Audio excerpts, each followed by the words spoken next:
अस्सलामुअलैकुम और खुश आमदीद।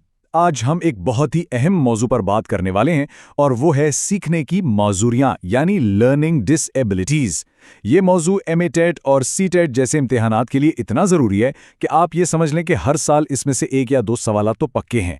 तो आइए इस मौजू को गहराई से समझते हैं ताकि कोई भी नुक्ता बाकी ना रहे। तो हमारा आज का सफर कैसा रहेगा? हम इसे 5 आसान हिस्सों में देखेंगे। सबसे पहले हम तारुफ से शुरू करेंगे कि आखिर ये है क्या। फिर उसकी अहम अक़साम को तफसील से जानेंगे। उसके बाद एक उस्ताद के तौर पर हमारी क्या जिम्मेदारियां हैं उस पर बात करेंगे।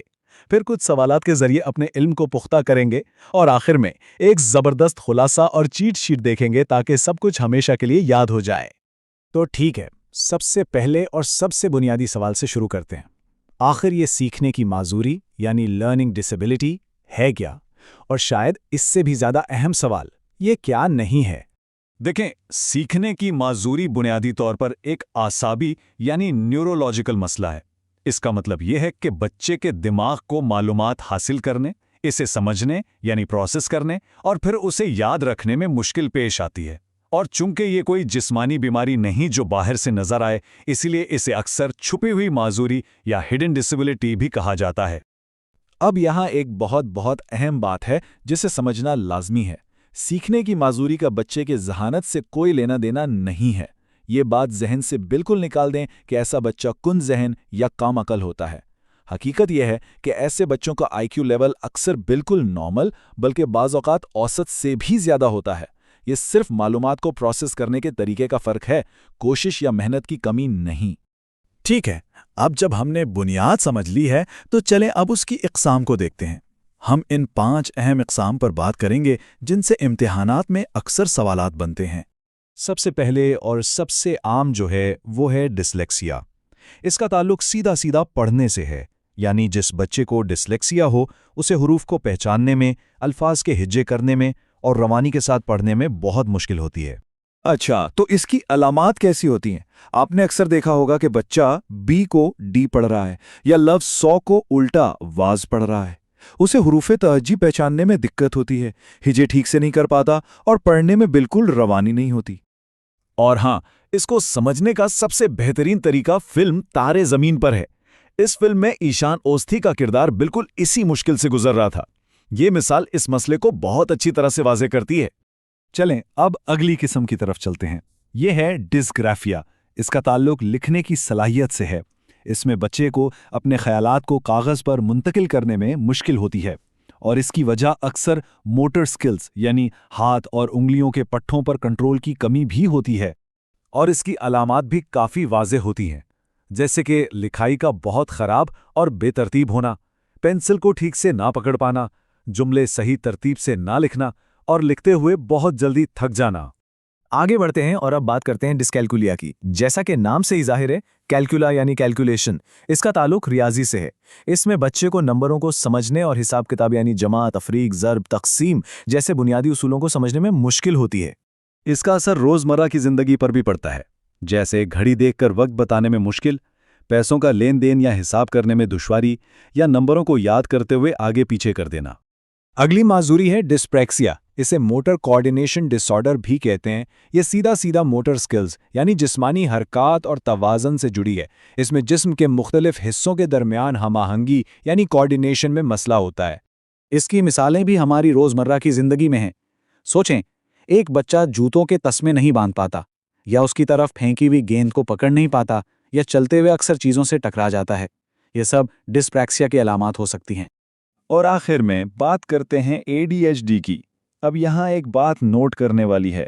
ADHD को तकनीकी तौर पर सीखने की माजूरी नहीं माना जाता, लेकिन ये सीखने के अमल पर बहुत बुरी तरह असरअंदाज होता है क्योंकि इसमें तवज्जो की कमी और बहुत ज़्यादा बेचैनी शामिल होती है।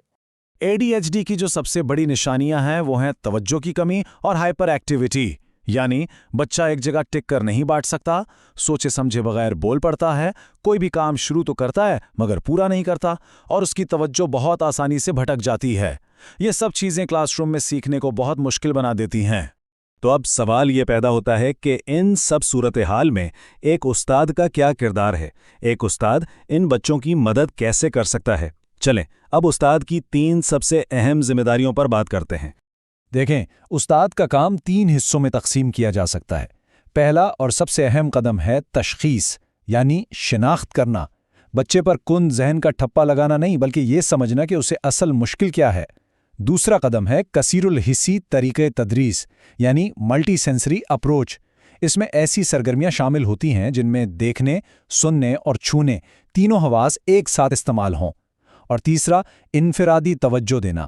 ایسے بچوں کو کلاس میں آگے بٹھائیں اور انہیں اپنی رفتار سے سیکھنے کا موقع دیں۔ چلیں، اب تک ہم نے جو کچھ بھی سیکھا ہے اس کو ذرا پرکھتے ہیں۔ میں آپ سے 10 سوال پوچھوں گا، ہر سوال کے بعد تھوڑا رکوں گا تاکہ آپ جواب سوچ سکیں۔ تیار ہیں؟ پہلا سوال، کیا سیکھنے کی معذوری کا مطلب ہے کہ بچے کا آئی کیو کم ہے؟ نہیں، بالکل نہیں۔ ان کا آئی کیو عام طور پر نارمل یا اس سے بھی زیادہ ہوتا ہے۔ سوال نمبر 2، اگر کوئی بچہ بی کو ڈی پڑھتا ہے تو یہ کس معذوری کی علامت ہے؟ یہ ڈسلیکسیا کی علامت ہے۔ سوال نمبر 3، لکھنے میں مشکل یا خراب لکھائی کے لیے نفسیاتی اصطلاح کیا ہے؟ اسے کہتے ہیں ڈسگرافیا۔ سوال نمبر 4، ڈسکیلکولیا کا تعلق کس مضمون یا مہارت سے ہے؟ جی، اس کا تعلق ریاضی سے ہے۔ اور سوال نمبر 5، اگر کوئی بچہ جوتوں کے تسمے نہیں باندھ پاتا اور اس کا توازن بھی خراب ہے تو اسے کیا ہو سکتا ہے؟ اس کا جواب ہے ڈسپریکسیا۔ اب اگلے 5 سوال۔ سوال نمبر 6، ADHD کا پورا نام کیا ہے؟ اس کا پورا نام ہے اٹینشن ڈیفیسٹ ہائپر ایکٹیویٹی ڈس آرڈر۔ سوال نمبر 7، ڈسلیکسیا والے بچوں کے لیے کون سا تدریسی طریقہ سب سے بہتر ہے؟ وہ ہے کثیر الحسی طریقہ تدریس، یعنی ملٹی سینسری اپروچ۔ سوال نمبر 8، کیا سیکھنے کی معذوریوں کو چھپی ہوئی معذوری کہا جا سکتا ہے؟ جی ہاں، بالکل کہا جا سکتا ہے، کیونکہ یہ باہر سے نظر نہیں آتی۔ سوال نمبر 9، اگر کوئی بچہ ایک جگہ ٹک کر نہیں بیٹھتا اور اس کی توجہ بھٹکتی ہے تو یہ کس چیز کی علامت ہو سکتی ہے؟ یہ ADHD کی علامت ہو سکتی ہے۔